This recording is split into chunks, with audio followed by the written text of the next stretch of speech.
Greetings dear ones, it is I, Sananda. I come to be with you once more. Well, I must say, my words have apparently come at the right time, to begin exposing the plot of those you are calling the visitors, and their relationship with the dark cabal, here on this planet.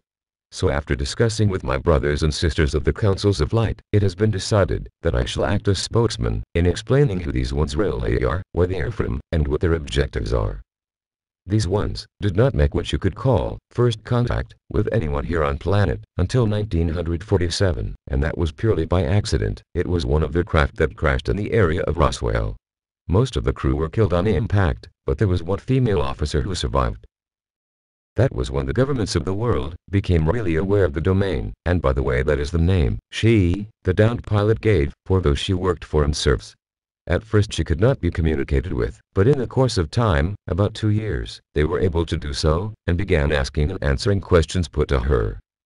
It was around this time that the secret government began its more intensive investigation of UFOs, and set up Majestic 12, and a bunch of other about top secret projects, under their banner. They gathered a literal massive library of information from her, and made agreements to help her get back home by allowing her to contact her superiors. In a few weeks they arrived to collect her, taking the opportunity right there and then, to make plans for a treaty at a future date, that was to be arranged. Well, dear ones, suffice it to say, that was signed in 1956, and thus they were granted by the secret government, full unrestricted access to our world. In exchange for this they gave these members of the secret government many details of their advanced technology. That was the trade-off. From the time on, these domain beings considered they own this world, and all its population. This is exactly how these ones work. They never get their hands dirty themselves, they always have someone else doing their dirty work for them. So this leads to the next thing that we wish to tell you. Their confederates are the Draconians, the Orion Greys, the Zetas, and the Anunnaki. They have been secretly meddling here, right from the very start, my dear friends. It was they that engineered the destruction of Malmak T by the very advanced mass destruction weapon. The remains of Malmak T is your asteroid belt and the present moon above you. And it was they who threw the butt about the seeding of those ones and their descendants on this planet 13,000 years ago, but their meddling goes a great deal further. That's just when they really became interested in us, in real terms. Before that, they were content to just observe us from a distance. You see, dear ones, they are not from our galaxy here at all. In fact, they are not even from this universe of ours. Their home is in that parallel universe of On that Elizabeth Trutwin is so fond of. Well, they consider themselves the self-styled rulers of virtually half the known universe, and are actually, but not by honesty or truth, rather they employ dark, sinister and manipulative methods, even those of bribery and collusion. They're in this fashion totally ruthless, dear ones.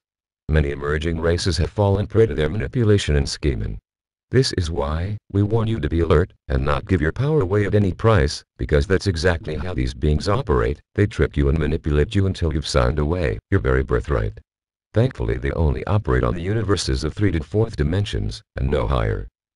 But of late they were starting to influence those above, more or less by buying favors, which is why we began getting serious with them.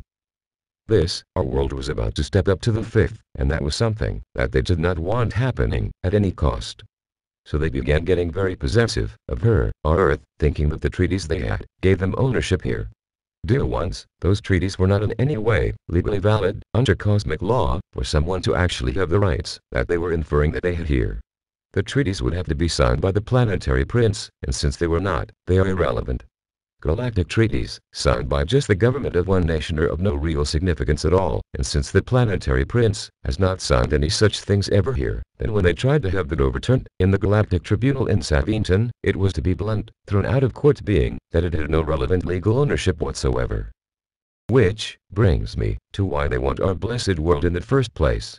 Well, my dear friends, put simply, they aren't that interested in our planet that very much, apart from its population and all its mineral resources, which to them aren't that amazing. No, it's definitely not that, dear ones. They want our world seed crystal, that's what they want so very much. You see, dear ones, that is the thing they value the most here. Their universe is dying, you see, and they want to continue to sustain it as long as they can. That is why they want our planet's crystal, my friends. Because it's a galactic seed crystal, it holds power enough to seed an entire galaxy. Theirs is nearly spent, and thus, theirs is fading. And being that they are a civilization of takers, they think it's perfectly fine for them to just come here, take it and go home. Well, it's not as simple as that, now is it, dear ones? We, and our world, and our galaxy have need of it, and it's ours to begin with. They were denied ownership, so they decided to attempt to steal it anyway. But you see, they can't just do that, my friends. It's far too big for them to just carry it away. Thus their latest efforts, through Elizabeth Trutwin.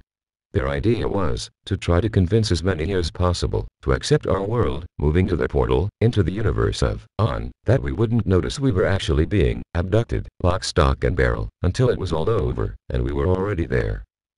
Well, we noticed all this quite some time ago, and began taking steps to, well, let's just say, put a stop to all their aspirations in that regard. Meanwhile, they had managed to reignite the lust for power of all those involved in the Ankara alliance, and thus it reformed and backed by them, started the war anew. That was when I and my fellow star brothers decided to request the presence of the paa-tal. They have been here ever since.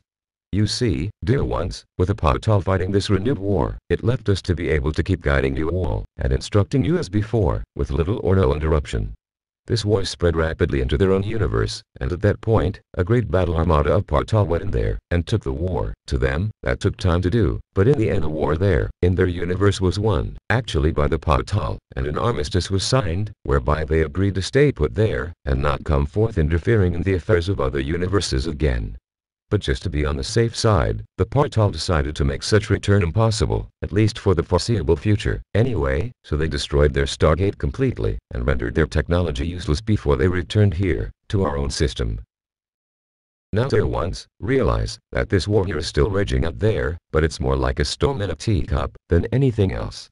Now, because their alliance is lost, it's back or totally and therefore being soundly defeated, at every turn now, so it won't be too much longer. So my dear friends, now you may have a fair idea, who was doing what, for what reason, and how things now stand. And with that, I shall now leave you, so be it. I am, SANANDA.